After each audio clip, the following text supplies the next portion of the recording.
कर प्रतिज्ञा जनक शोक में पड़ गए, मालूम वीरों से वसुधा है खाली पड़ी, सीता बेटी कुंवारी रहेंगी सदा, क्या लिखे हो विधाता कर्म की कड़ी।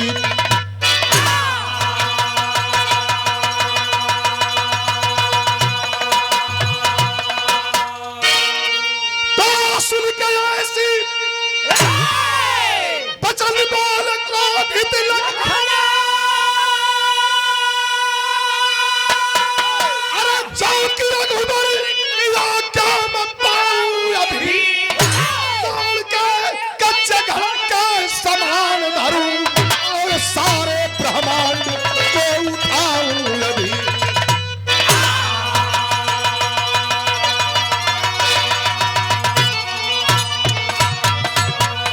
हमारे गार्जियन आदरणीय श्री सुमेर पहलवान करमचक धरती से 500 रुपया पुरस्कार देकर मान बढ़ुलन है।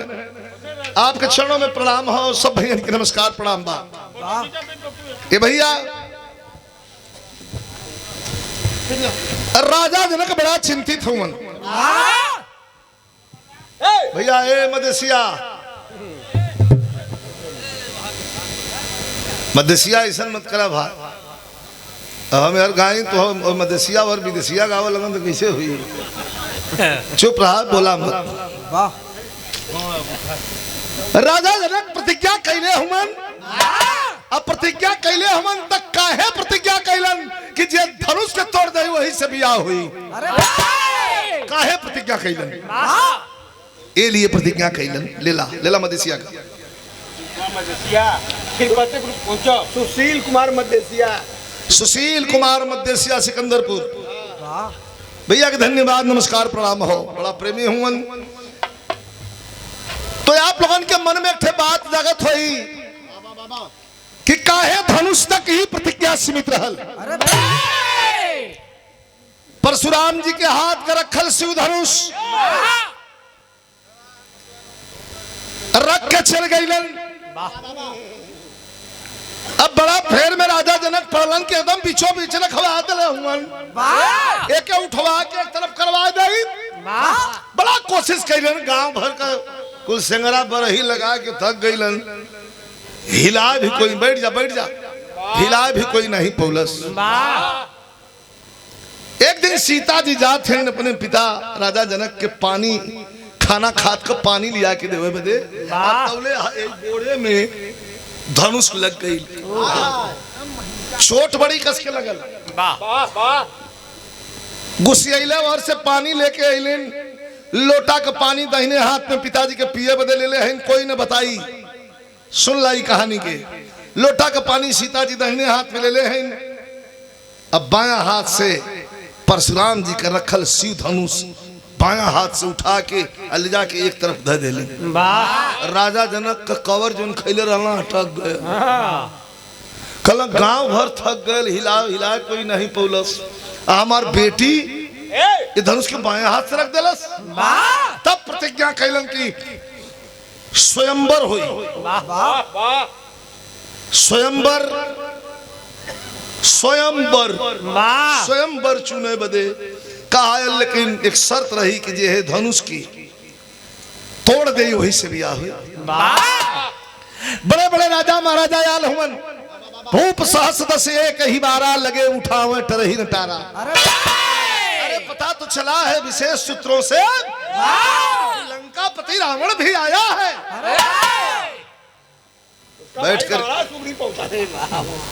बैठ करके देख रहा है। लेकिन जब कहलन जनक जी की लगा था कोई वसुधा पर धरती पर ऐसा वीर नहीं बा जे धनुष के तोड़ दे। हम अपने बेटी का बियाह कर दिए, तना में लक्ष्मण जी उठ के लगलन नागमतिन फूंक। राजा धनुष नहीं पोर्रा का बात करत हुआ, लड़का दोनों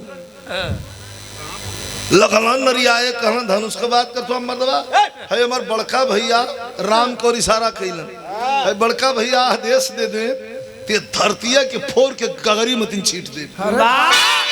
भगवान राम कनवा में कहलन कि धरतिया फोड़ के छीट देबा त रहबा का। पागल हो गल हुआ का मर्दवा हल्ला कदा कि हम श्री नारायण हई आए अपने के हल्ला कदा कि हम ही शेष ना गई यहाँ से जौन बात तुम भागे में कुल कई बीघा के जायदाद नुकसान कर दिए लेकिन भगवान राम कन्या पक्ष की ओर से लड़की के चाचा जी और लड़की के भाई आदरणीय गुटई पहलवान कन्या पक्ष सिकंदरपुर से ये 500 पुरस्कार प्रदान किए हैं भैया प्रणाम बा। लेकिन कहना हो मास्टर कैसे हो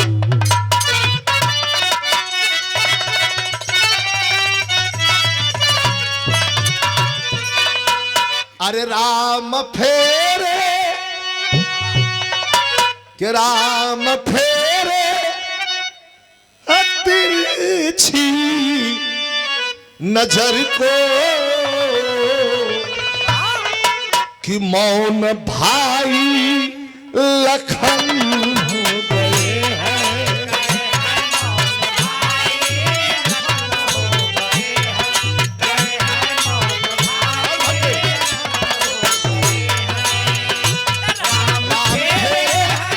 तिरछी नजर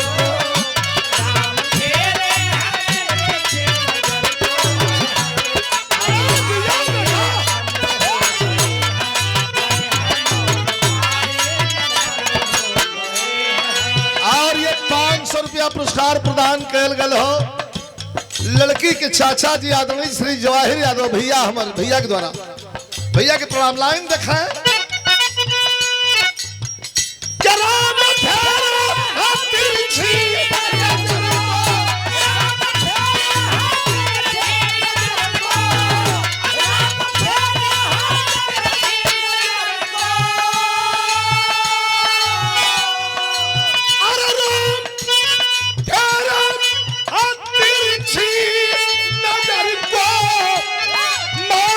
हो गए हैं। लेकिन सब ताक लगल कि जानकी भी सीता जी कैसे रहली ऐसे रहली जानकी भी कैसे रहली कैसे रहली कि जानकी भी झरोखे से देखें जानकी भी झरोखे से देखें अरे मुग्ध पाउर नयन हो गए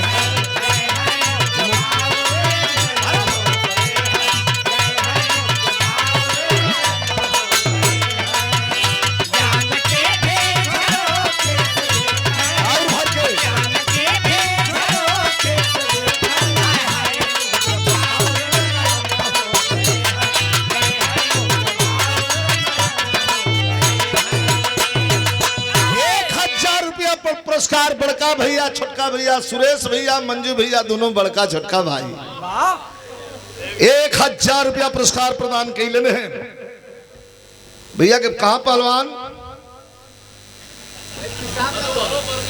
गवाह के दिखाई बरनेट बैठा के घूमे लगला तब हम जनली है मनबा ना तू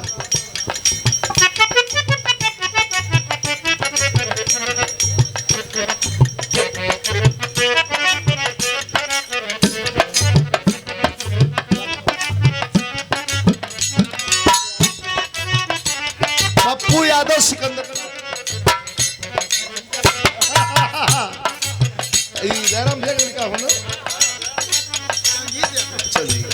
हमारे दयाराम भैया के सुपुत्र हमारे भतीजा हुन संजीत यादव 500 रुपया पुरस्कार और 200 रुपया पुरस्कार पूरे पार्टी के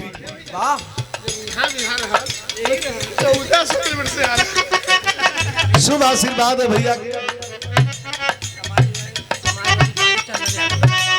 चंदन यादव समाजवादी पार्टी भैया के बहुत धन्यवाद। और ये देखें जोगी यादव जी जो भाने भांजा हूं हम लोग का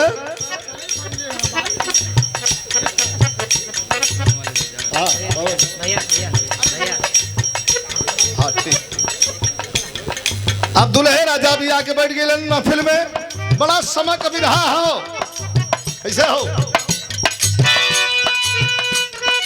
अरे देखा मेरे दयाराम भैया के बड़े सुपुत्र क्षेत्र पंचायत सदस्य बीडीसी आदरणीय चंदन यादव 500 पुरस्कार प्रदान कर रहे हैं। भैया के धन्यवाद। पप्पू यादव सिकंदरपुर 100 रुपया प्रदान कर भैया के प्रणाम बा। कैसे मास्टर?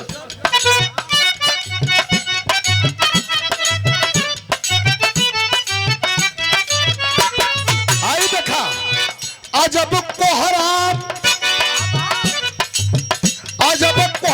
था छाया हुआ स्वयंवर में, घटा कम की नथी गम छाया गया अंबर में।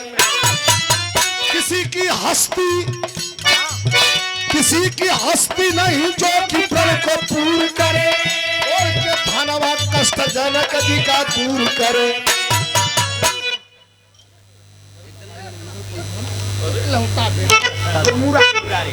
मुरारी यादव जी आदरणीय पूज्य बाबा जी बदलपुर राजेंद्र बाबा जी के इकलौता सुपुत्र हुए। मुरारी बाबू के द्वारा ये 200 रुपया पुरस्कार शुभ आशीर्वाद। भैया के धन्यवाद। स्वामी जी की कृपा बनल है। लेकिन तो अंत में राजा जनक,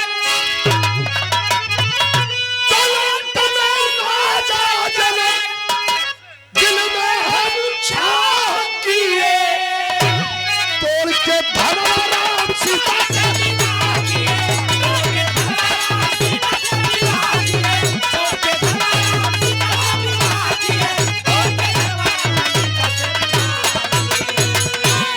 अंत में राजा जनक।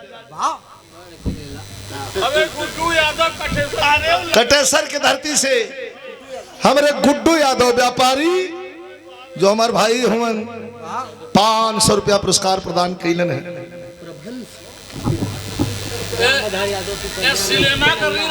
रामाधार यादव जी पिपरिया के धरती से 500 रुपया पुरस्कार। लड़की के नाना जी हैं। आपके प्रणाम बाय। प्रभंस यादव पिपरिया, आदरणीय श्री प्रभंस यादव जी पिपरिया की धरती से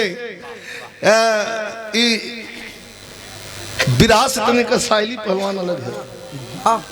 तने एक बार और उठाओ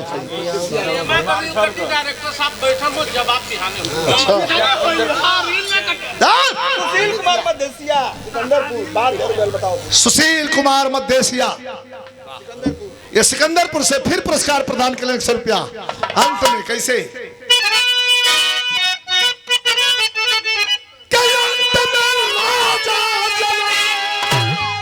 गवैया रहन बनारस में जब बुल्लू गुरु का तावा वाला कैसेट चला तो इस समय मजीद भारती यू नहीं के स्टाइल है। बिरहा वाले की ना गौलन, खाली मजीद भारती गौलन।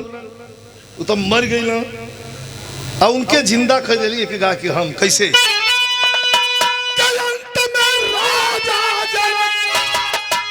दिल में है उछा किए, अंत में राजा जनक, अरे दिल में है उछा किए, तोड़ के धनवारा सीता से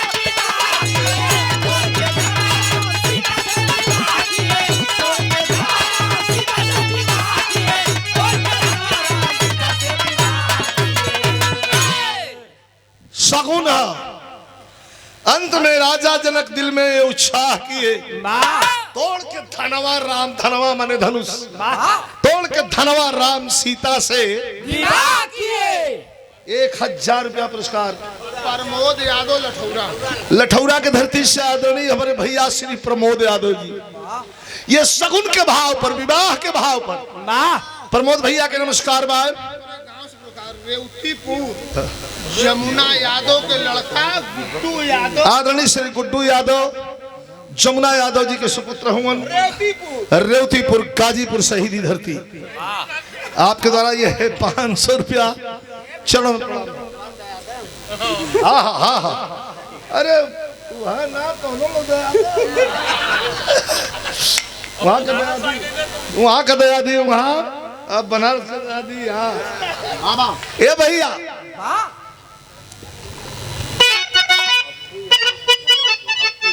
हप्पू हप्पू यादव सिकंदरपुर। पप्पू बड़ा सुंदर, इनका हप्पू नाम। पप्पू भैया जोड़ा लगाओ तुम। 100 रुपया पुरस्कार प्रदान कैले हैं भैया के धन्यवाद बा।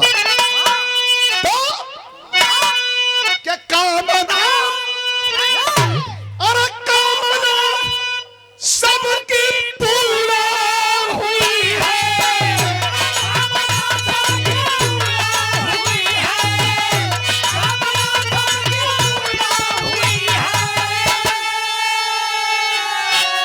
बोल के ना गाइला, इमें एक लाइन में तन से छुआई, बुल्लू गुरु की एक लाइन छुआई बस। कैसे? अब है ना अगली लाइन पर कि कामना सबकी पूरा हुई है, भावना पर खुशी मुस्कुराए भर गई मांग सीता की सुंदर, अरे भर गई मांग सीता की सुंदर। अरे राम राम मांग सीता की सुंदर, अरे राम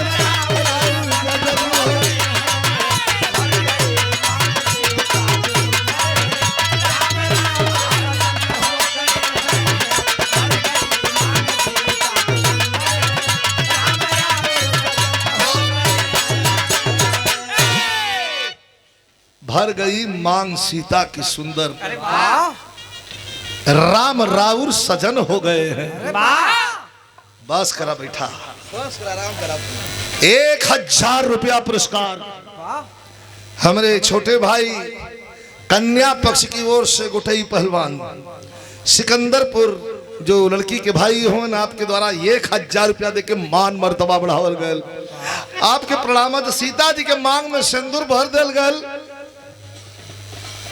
उठौला धनुष खाली खींच के प्रत्यंचे चढ़ावत हूँ, हथौले टूट के अपने से गिर गई।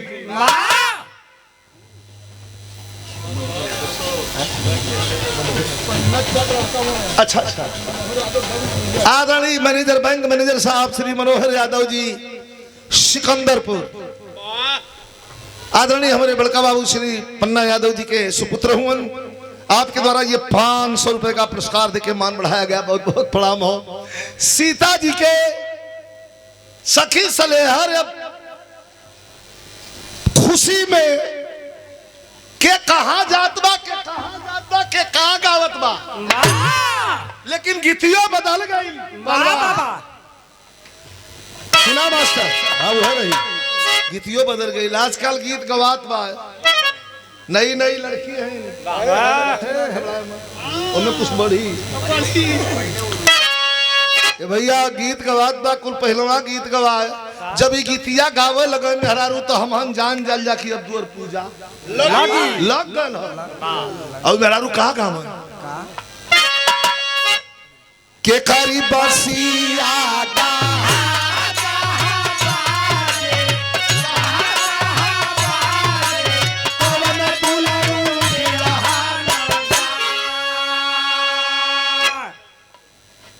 मेहरुअन का कवि के होला यार, हम था ना। अरे भैया कुछ ना तो ये लिख लिख पहुंचाओ तुमने टीकाधारी। हाँ लेकिन इनकर गुरु हमें मोछूधारी। अगल की लाइनिया, अगली लाइन प्रधान जी कि छुट गई ना खोई छा छा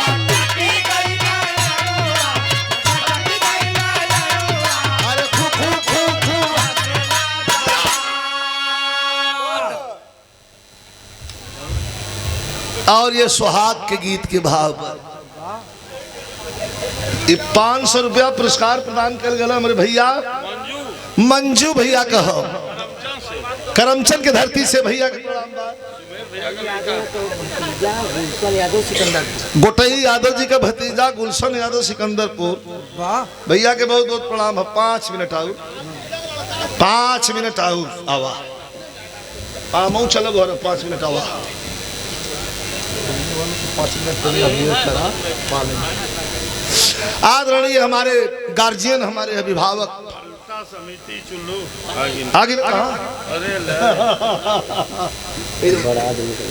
हमारे छोट भाई चिल्लू बाबू बेल्टा समिति बैजू बाबा की ओर से और 500 रुपया पुरस्कार बता नहीं साहब और 500 रुपया तुरंत चल जाए 5 मिनट 500 रुपया पुरस्कार हमारे प्रधान जी आदरणीय श्री रामाश्रय यादव प्रधान जी स्वामी जी के अनन्य भक्त ततरिया के धरती से आपके चरणों में प्रणाम। वाह। और ये हमारे बहने अच्छा लड़की के फुफ्फा जी अच्छा श्यामलाल यादव जी 500 रुपया पुरस्कार प्रदान कैले हैं आपके प्रणाम बा। लेकिन हाई देखा वो समय गीत गवात रहल कि आजा एकादशिया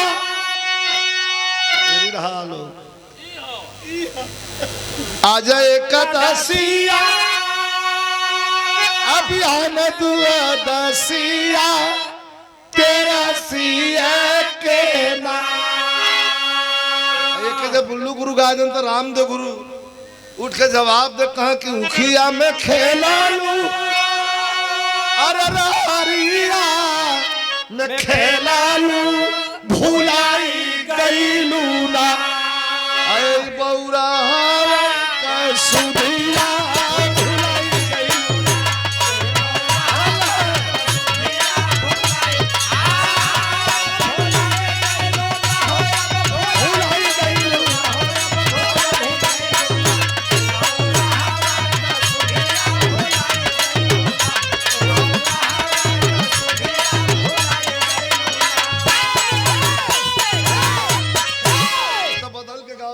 बौरा हवा के छोड़ी के पाई गईलू ना।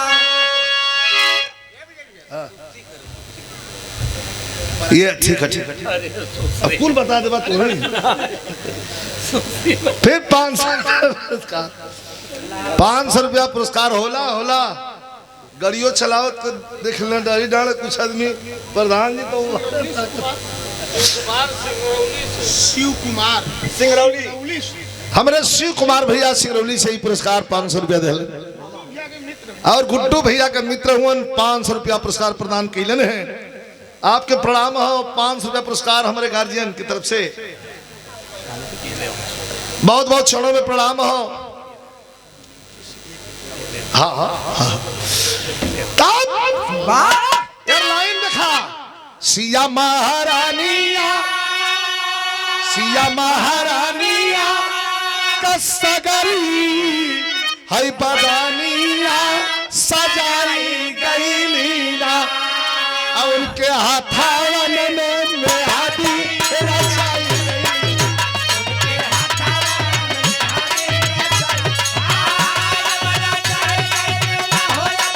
और भर के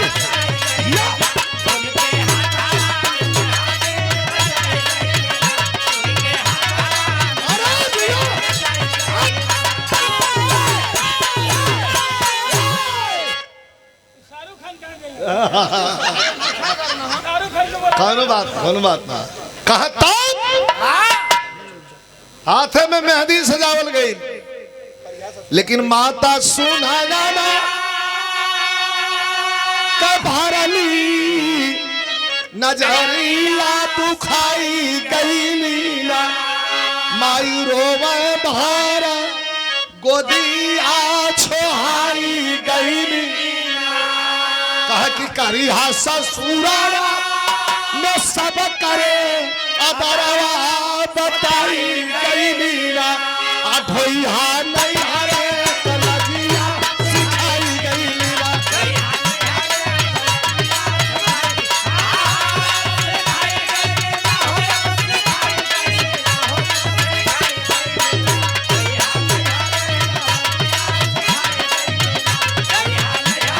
हमारे गुड्डू यादव जी 500 पुरस्कार सखेलीपुर से आदरणीय श्री मक्कू यादव जी सखेलीपुर से बर पक्ष का पुरस्कार कन्या पक्ष का पुरस्कार भोदू यादव सखेली और आदरणीय श्री भोदू यादव जी सखेलीपुर की ओर से आदरणीय श्री वकील यादव जी सखेलीपुर से, जितेंद्र आदरणीय जितेंद्र यादव जी सखेलीपुर से, अरे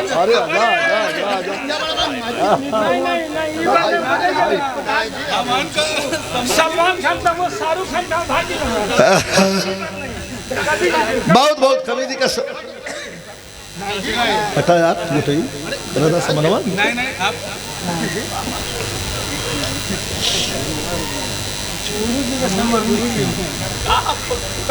बहुत बहुत धन्यवाद। बड़ा सम्मान भयल, बड़ा सम्मान आप लोग। लेकिन अब तनी चल जाए धनुष तो टूटल, अब एक ठे भैला तीन ठे जो हाई होता अरे दुल्हनिया बन गई जानकी, हाँ दुल्हनिया बन गई जानकी, हंस रघुवंश राम जी राखत कपलिया।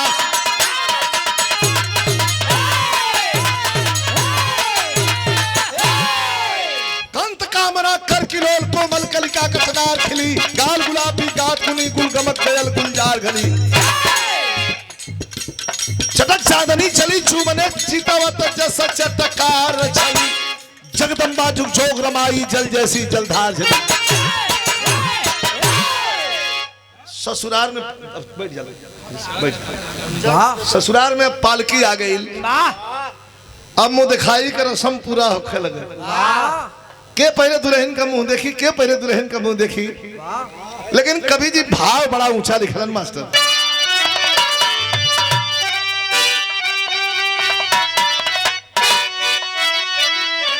अरे जबकि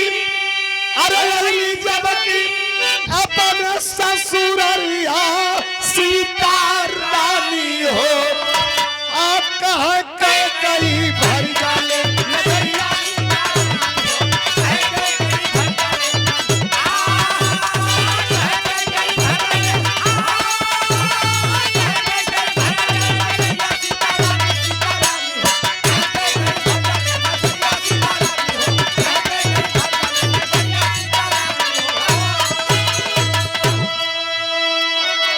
निरंजन यादव जी सिकंदरपुर, चंदन यादव जी समाजवादी पार्टी,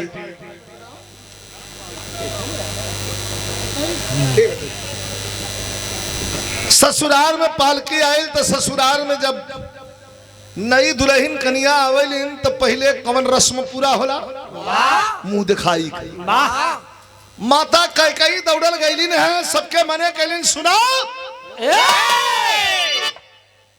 दुल्हन का मुंह ऐसे न देखे कि जे सबसे बढ़ियार मुंह दिखाई दे वह पहले देखी। समस्या भैया धीरे धीरे, भैया धीरे, आवाज धीरे से, यहां तक आवाज नहीं आती। तक के कई कहा का देई बहुअर अमुहवा का देखाई हो, अब कनक भवन बा हमारे तोहके देईला हर साई हो। अरे चमके हमारे, अरे चमके हमारे सोनवन का बखरिया सीता रानी हो, अटार लगली हवा से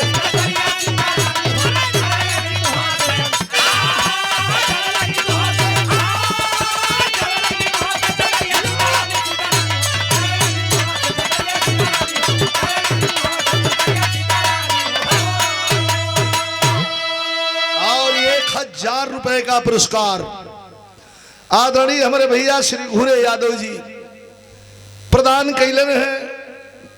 भैया के घूरे भैया के बहुत बहुत नमस्कार प्रणाम। यहाँ से लेके शक्ति नगर तक कार्यक्रम करवावलन आप लोग, मान सम्मान देन। भैया धीरे धीरे आवाज यहाँ ना आवे, ये भैया आस्ते आस्ते बतियाला के कई कहलीन कि सोने का महल, हाँ सोने का महल देव मुंह दिखाई में। आहि दादा, अब तो सब कोई एकदम भक्का हो गल कि सोने का महल आखिरी धुन है ही दिला के। आई वो समय जाने समय धान का रोपनी होखा है, माता बहन लोग गाँव में अपन अपन पाना रोपत जाए संगवे गाँव संगवे गाँव के हो।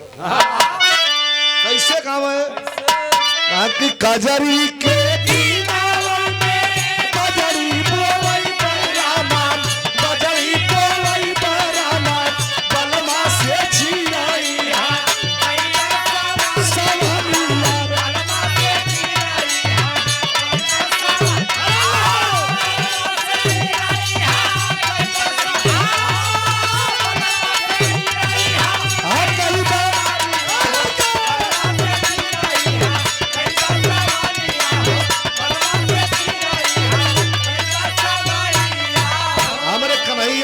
सिकंदरपुर समाजवादी पार्टी चंदन यादव जी और ये 500 पुरस्कार हमारे घुरे भैया फिर प्रदान कैलन तरी खला और उठावा पहलवान वहां से जात रहा हमारे गार्जियन जात रहा वहां से लौट के कैसे मास्टर कामा लोग तनी बनहल्ला बेटा कहा कि कजरी के दीनावन में कजरी बोवई बराबर कजरी बोवई बराबर बलमा से चिराइया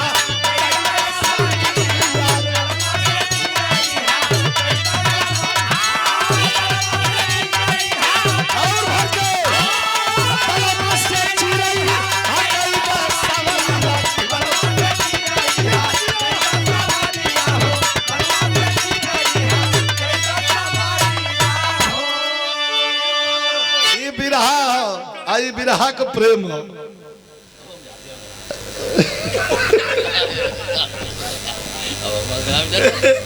रोडे पर से जाके जब खजरी का दिनवा है तो वहां से दोनों जने घूम पर यही तो वजह है स्वामी जी का कृपा भाई नहीं तो जितना भीषण एक्सीडेंट हमार भयल लाल गाड़ी टूट गई गाड़ी चल गई खत्म हो गई लेकिन गाड़ी में स्वामी जी का भक्त जो हम बैठल लली थे खराच भी नहीं आई यही सब देन हो यही सब प्यार के देन हो 1000 रुपया पुरस्कार हमारे गार्जियन अभिभावक आदरणीय रामाश्रय यादव प्रधान जी तेतरिया से और 500 रुपए का पुरस्कार हमारे भाई धर्म के भाई नई बाजार से संतू पहलवान प्रणाम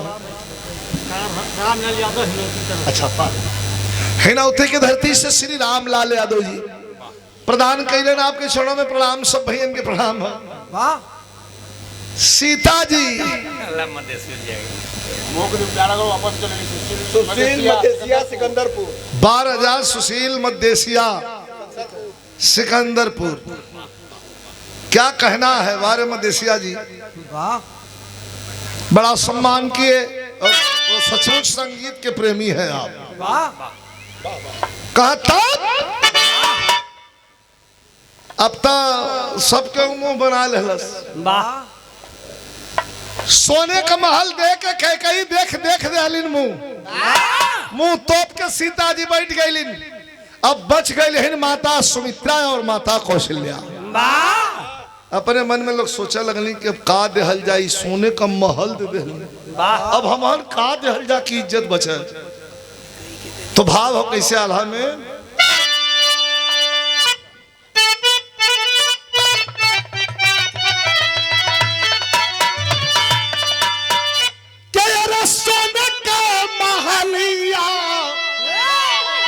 अरे कई देहली कोई नहीं सके उनका जोड़ा लगा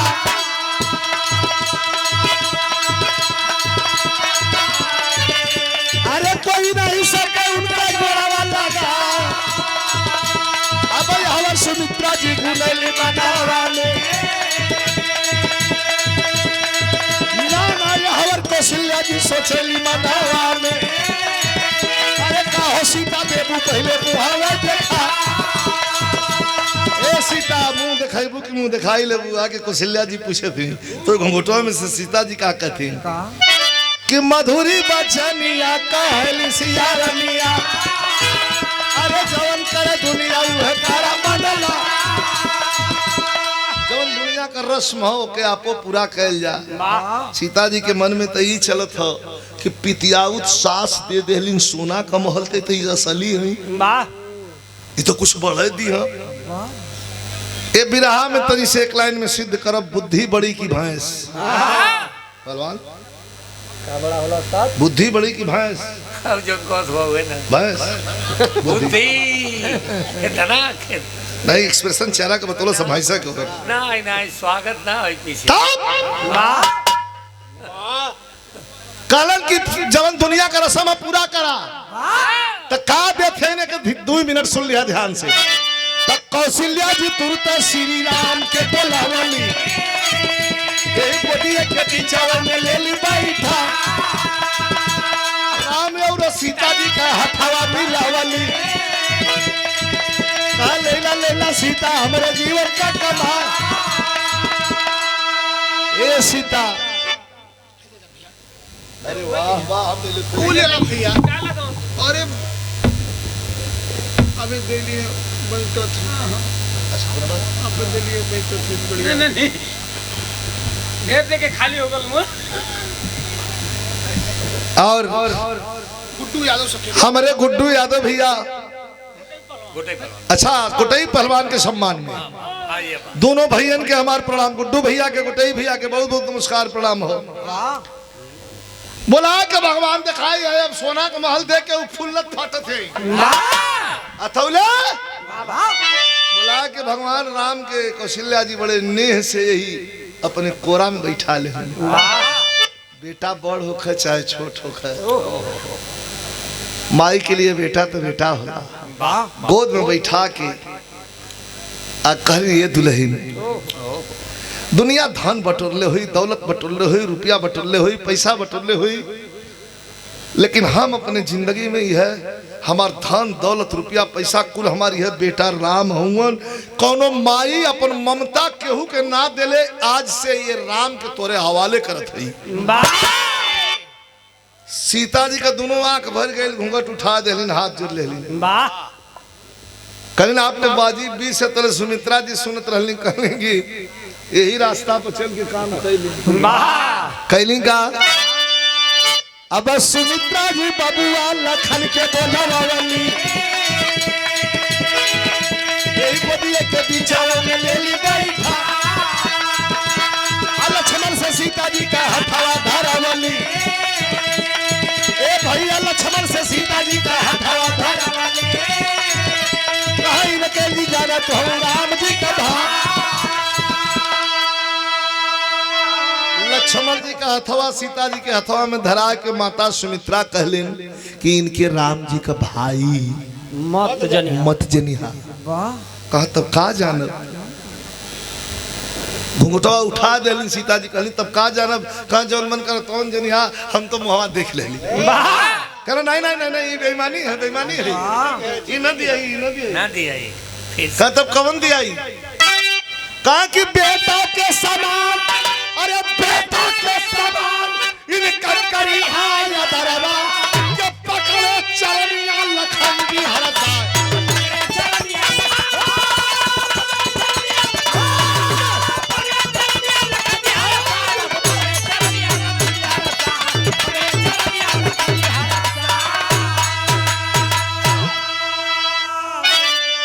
हमार छोट भाई सत्कार ढाबा शिवपूजन यादव जी सिंह हिताली हमारे गुरु दरबार का माटी साल में एक दिन वो माटी के चंदन लगाईला हम और 1 साल चार्ज रहीला 500 रुपया पुरस्कार प्रदान कैला हर से व्यापारी 71 की धरती से हमारे भैया गुड्डू भैया 500 रुपया पुरस्कार प्रदान कैलन बहुत बहुत प्रणाम सबन के प्रणाम हो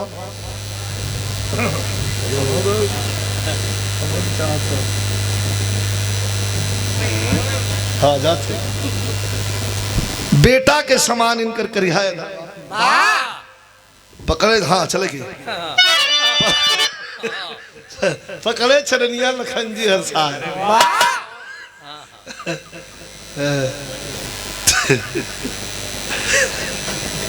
लेकिन यह था ना बोले कि हर चले के चले के तो जल्दी है लेकिन ई था ना बोलिए दूसरी बेर अच्छा दूसरी बेर की 2 नंबर धरा अरे भाई हो बात ना हमारे पास ऐसा ऐसा आदमी होंगे 6 नंबर दियो कैसे अरे प्रेम के निशानी अब मोहला मनवा के प्रेम ऐसा नहीं दाना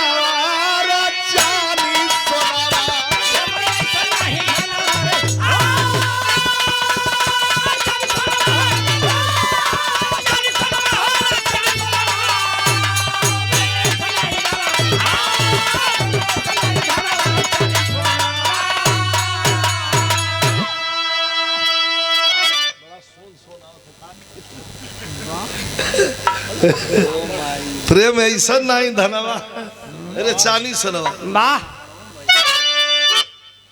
धन दौलत खाना तो अजबे न होला। माँ के लाना भोजन लेके अली है और ओकर फील महसूस करत है हम। यही से कहल जाला कि मारे प्रेम खैले हो माँ का तो के रतवा खाना के तो माँ धन्यवाद। गलती से बढ़िया कहा गला, आगे जो ही कहबा गड़बड़ हो जाई धला। धन दौलत कई दिया पर प्रेम नहीं दे पाई। धन दौलत सोना का महल दे, लेकिन राम लक्ष्मण सीता जी को पल अंदर भेजवाई। बिरथा हो गई नावा रे चानी सोनावा। कोप भवन में सुत के हट कह के जंगल राम के भेजवा के राजा दशरथ के मुआ के तो दम ले लिए। उस सोने के महल में के रही, लेकिन सुमित्रा जी के दहल निशानी 14 बरस वन में रह के लक्ष्मण जी की सेवकाई। सदा सिया को माता समझा ना समझा भौजाई। जैसे लागल शक्ति बनावा रे चांदी सोनावा। मरत मरत बचल तो हनुमान जी लिया के इस मौका पर पहुंचा दे। वाह सूर्य के भी घुड़कले रहना बड़ा तेज। वाह कहना तनको अगर देहर और भैला जले न पहुंचब तो लोग यहाँ मत तो एक बार घोटले रही तो तनी से छोड़ली ऐदा पर घोट जा तो तुहार पत्ता साफ कर दे। वाह सूर्य जी अपन तब कहना कि रे भैया ककराई जा भात पहले। कुल मिला के आज के लिए ई लाइन हो, धन दौलत जरूरी है। वाह धन दौलत जरूरी है, लेकिन धन दौलत बहुत कुछ हो, लेकिन सब कुछ ना अगर प्रेम है तो तनि कम में भी काम फरिया जाए। वाह प्रेम ना हो तनल हो तो हो लग जाए फरियाई भी। वाह यही लिए कहना है कि धन दौलत संपदा है फीका सभी प्रेम के आगे। अरे प्रेम सुधारस पियो यार दाम में कोई लागे कि ऐसा प्रेम का खजाना रक्षा।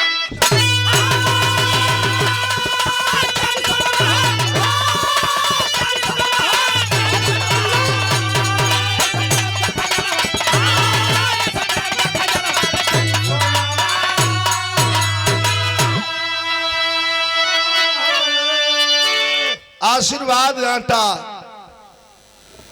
के होलसेलर विक्रेता मालिक आदरणीय हमारे छोटे भाई सुनील बाबू के द्वारा 500 रुपयों का पुरस्कार देकर के उत्साहवर्धन किया गया। सदगुरु भगवान की कृपा, स्वामी जी की कृपा, विश्व गुरु भगवान की कृपा बनी रहे। सब भैया की बहुत बहुत प्रणाम। गुरु बिहारी गुरु गणेश गुरु रामलाल की लीला, रामदेव चंद्रिका कवि का जोड़ दुल्हनिया बन के यही जानकी। रामदेव पिया लाल के रथिया पर जोगिनिया दुल्हनिया बन के।